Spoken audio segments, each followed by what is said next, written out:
വിദ്യാർത്ഥിനിയെ പീഡിപ്പിച്ച് മതപരിവർത്തനത്തിന് നിർബന്ധിച്ച കേസിൽ നടപടി സ്വീകരിക്കണമെന്നാവശ്യപ്പെട്ട് വിവിധ സംഘടനകളുടെ നേതൃത്വത്തിൽ കോഴിക്കോട് പോലീസ് കമ്മീഷണറുടെ ഓഫീസിലേക്ക് മാർച്ച് നടത്തി.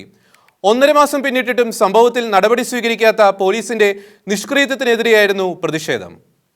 വൈകിട്ട് സ്ത്രീകൾ ഉൾപ്പെടെയുള്ളവരുടെ നേതൃത്വത്തിലായിരുന്നു പ്രതിഷേധം. മെഴുകുതിരി കത്തിച്ച് പ്രതീകാത്മകമായായിരുന്നു പ്രകടനവും പ്രതിഷേധവും. ജൂലൈ 25 നടന്ന സംഭവത്തിൽ പരാതി നൽകിയിട്ടും പോലീസ് ആവശ്യമായ നടപടി സ്വീകരിച്ചില്ലെന്നാണ് ആരോപണം. പീഡനത്തിനു ശേഷം പകർത്തിയ ദൃശ്യങ്ങൾ ഉപയോഗിച്ച് വിദ്യാർത്ഥിനിയെ മതം മാറ്റാൻ ശ്രമം നടക്കുന്നതായാണ് പരാതി.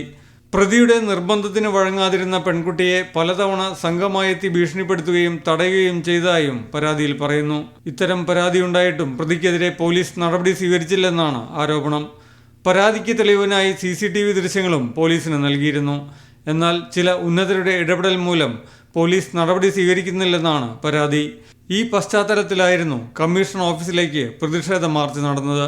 കമ്മീഷണർ ഓഫീസിന് മുന്നിൽ പ്ലക്കാർഡുകളുമായി എത്തിയ പ്രതിഷേധക്കാർ സംഭവത്തിൽ അടിയന്തരമായി പോലീസ് നടപടി സ്വീകരിക്കണമെന്ന് ആവശ്യപ്പെട്ടു. Shekinah news bureau, Kozhikode. Shekinah ടെലിവിഷന്റെ വാർത്തകളും പ്രോഗ്രാമുകളും യൂട്യൂബിൽ കാണുന്നതിനായി ഈ ചാനൽ സബ്സ്ക്രൈബ് ചെയ്യുക. നിങ്ങളുടെ മൊബൈലിൽ തത്സമയം നോട്ടിഫിക്കേഷൻ ലഭിക്കുന്നതിന് ബെൽ ബട്ടണിൽ വിരലമർത്തുക.